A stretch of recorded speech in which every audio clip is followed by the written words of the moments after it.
Good morning. This is Friday, May 8th, 2020. And today we're going to be looking at Isaiah chapter 61, just the first couple verses. This is a wonderful prophecy about Jesus Christ. We know it's about him because he tells us so twice, once in Luke 4 and once in Luke 7. But before we get ahead of ourselves, let's look at Isaiah 61.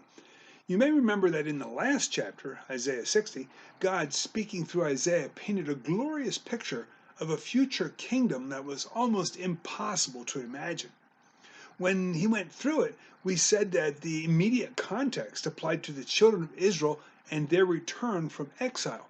But we noted that it seemed to be hinting at something much bigger. In today's text, that hint becomes even stronger as the prophet seems to be speaking directly through the leader of that future kingdom. And he's making some pretty awesome claims about how that future kingdom would be governed. By the time that Jesus came along, about 700 years later, the Jewish leaders had recognized this passage in Isaiah 61, along with many other Old Testament prophecies, as being prophecies about the Messiah and about what he would be like. Let's begin looking at the first three verses of Isaiah 61. Isaiah 61, beginning at verse 1. The Spirit of the Sovereign Lord is upon me, because the Lord has anointed me. As I noted here, the future Messiah is speaking through Isaiah. He tells us that the Spirit of God is upon him, and that he's been anointed by the Lord. Notice that Lord is in all capital letters. Whenever that happens, it is a specific reference to God's personal name, Yahweh or Jehovah. And Isaiah highlights it even more by referring to him as sovereign Lord, underscoring the fact that he is totally in control. Note also that this passage, along with several others in the Old Testament, give rise to the Jewish concept of Messiah. You see, Messiah, the word, simply means the anointed one. So when the Jews of Jesus' day were looking for the Messiah, they were looking for the anointed one who is described here. Having introduced the Messiah, Isaiah goes on in these verses to tell about his mission.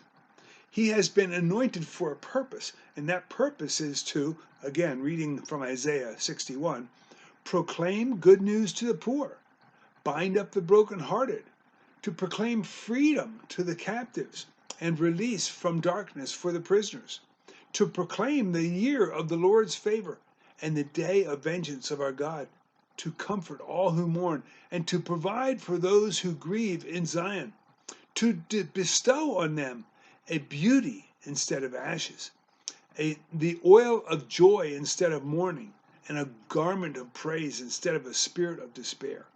They will be called oaks of righteousness, a planting of the Lord for the display of his splendor. From this description of the Messiah, we can understand why, even in Jesus' day, the Jews were looking forward to the arrival of the Messiah. They were anticipating the day when this prophecy would be fulfilled, and they would enjoy the eternal kingdom spoken of. Remember the stories in Luke chapter 2? There it tells us about a prophetess named Anna, and what she did when Mary and Joseph brought the baby Jesus to the temple to be circumcised. It says there in Luke 2:48, verse 38, coming up to them at that very moment, she gave thanks to God and spoke about the child to all who were looking forward to the redemption of Jerusalem. See that? Looking forward to the redemption of Jerusalem. They were looking forward to the time when that Messiah would come and he would set things right. And there was also Simeon. It says that he was waiting for the consolation of Israel. And it had been revealed to him that he would not die before he had seen the Lord's Messiah. So these two, who had been anxiously waiting for God to fulfill the promise of Messiah, recognized it as being fulfilled in Jesus. Now, remember when I started, I said that Jesus himself claimed this passage was referring to him. Let's look at those connected passages. The first one is in Luke chapter 4. This is early in Jesus' ministry, and he goes back home to Nazareth where he grew up. While he was there, apparently he was asked to read the scripture during their worship. When he stood up to read, it tells us that he found the passage in Isaiah 61 and he read it. Then, when he had finished, he returned the scroll and said to the astonishing words, "Today, this scripture is fulfilled in your hearing." In so doing, Jesus was claiming to be that long prophesied Messiah. And the people of Nazareth recognized the claim as just that. We can tell from their reaction. They tried to push him off a cliff. They did not accept him as Messiah. To them, he was just a blasphemer. The second time that Jesus claims this passage as being about him is when John the Baptist is in prison, and John sends his disciples to ask Jesus if he really is the Messiah or if they should be looking for someone else. Jesus responds by telling John's disciples to take note of what he's doing and to compare that to the prophecies. He says in Luke 7, "Go and report to John what you have seen and heard. The blind receive sight, the lame walk, those who have leprosy are cleansed, and the good news is proclaimed to the poor." That was Jesus' ministry. In other words, he's saying, look what I'm doing. I'm doing exactly what Isaiah said I would do. And then he adds, "Blessed is anyone who does not stumble on account of me." He was saying that if he isn't all that the Jewish idea of Messiah would be like, might be because their ideas were wrong. Maybe they have misunderstood the prophecies. Today, as we look back, we can see that Jesus did fulfill prophecies concerning himself perfectly. He is the long-awaited Messiah. But, you might say, wait, he still hasn't set up that eternal kingdom of peace and prosperity that is spoken of here.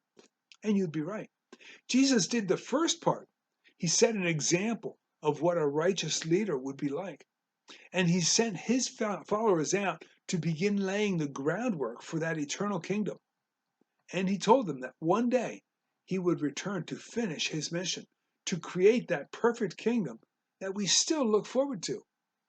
Today we continue to wait for the completion. Jesus is coming back, and Isaiah 61 will be fully realized. I can't wait. Can you? God bless you. I hope you have a great day.